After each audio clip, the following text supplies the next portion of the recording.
Welcome everyone, I'm Deronda with Foods 101. Today I want to show you how to make this Christmas rum cake.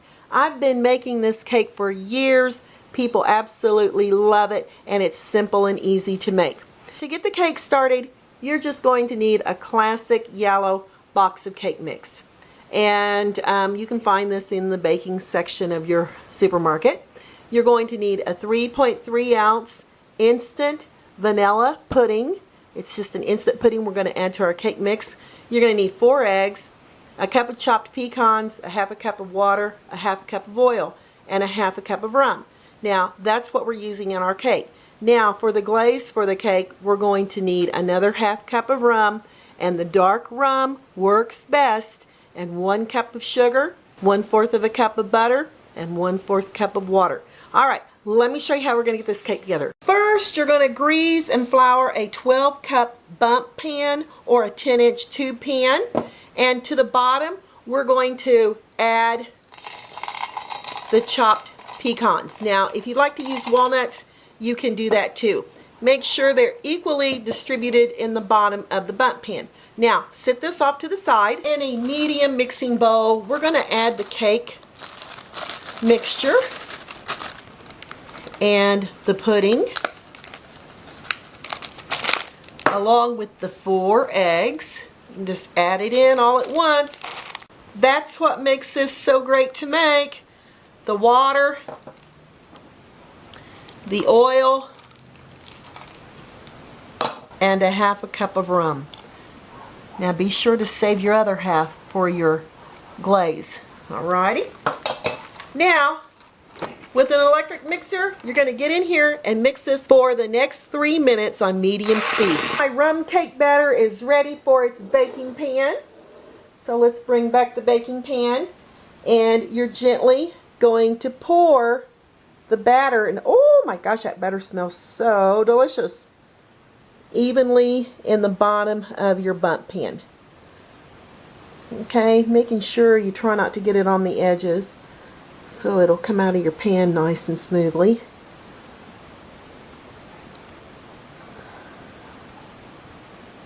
Alright, now at this point you want to make sure your oven is preheating to 325 degrees Fahrenheit. Now, off to the oven this goes for the next 1 hour. There it is! Oh my goodness, my house smells so yummy. The cake has completed baking. I've got it here on a cooling rack, as you can see. I'm going to let it sit for 5 minutes and I'm going to get my glaze started. So now back over here to the oven. In a small saucepan over medium heat, I'm adding the butter. Now this is the glaze. You're going to add the sugar, water, and rum. And we're going to bring this to a boil. Once it starts boiling, we're going to let it boil for 5 minutes. The glaze has been bubbling for about 5 minutes. It's going to be absolutely perfect for the cake now. I'm going to sit this off on the back burner while I take the cake out of its Bundt pan. If you have this little cheap plastic knife, you want to go around the edges to ensure that it's not sticking. Just be very careful when you do it.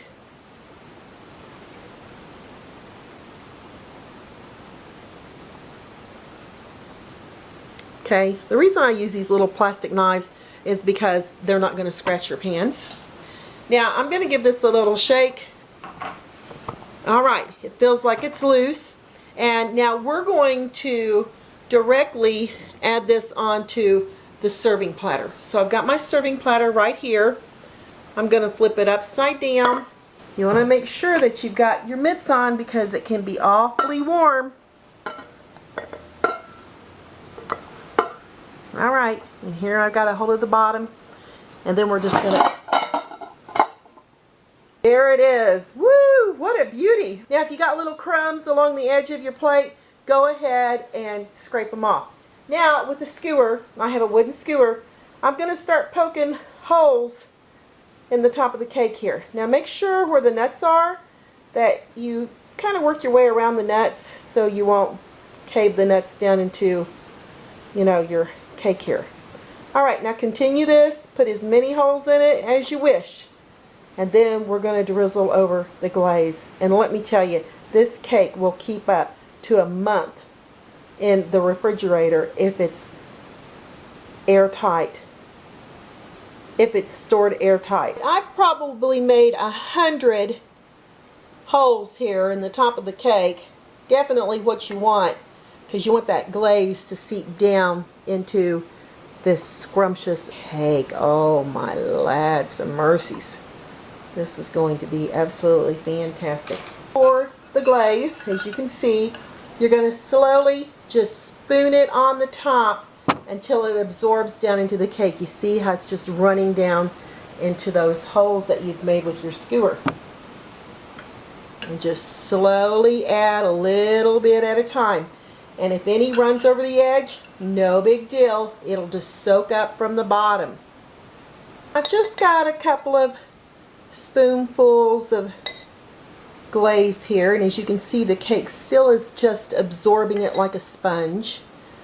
And now I'm going to put this in an airtight container, put it in the refrigerator overnight, bring it to room temperature, and I'll cut into it and tell you what it tastes like tomorrow. So here goes in the airtight container. Here's our Christmas rum cake, and boy did it turn out deliciously. I'm going to take you over here and show you how beautiful the cake turned out. Absolutely gorgeous on the inside. You see that nutty topping and that nice moist texture that we're going to have, and the great flavor it's developed over the last couple of days of sitting in an airtight container in the refrigerator. So now I've brought it to room temperature. I'm going to dig into it. Definitely got to get some of this nutty rum topping, and it just cuts in so smoothly and so beautifully. Now we got to give it a try. Oh my, boy, does those flavors hit your palate quickly. You've got this nice sponge cake. You've got this rum glaze with these pecans. It's absolutely delicious. You can see, oh my, I'm going to cut into it so you can see how moist the cake is on the inside. There you go, y'all. I'm Dorana with Foods 101. Hope you give it a try. Happy holidays. Thanks for watching, and I'll catch you next time.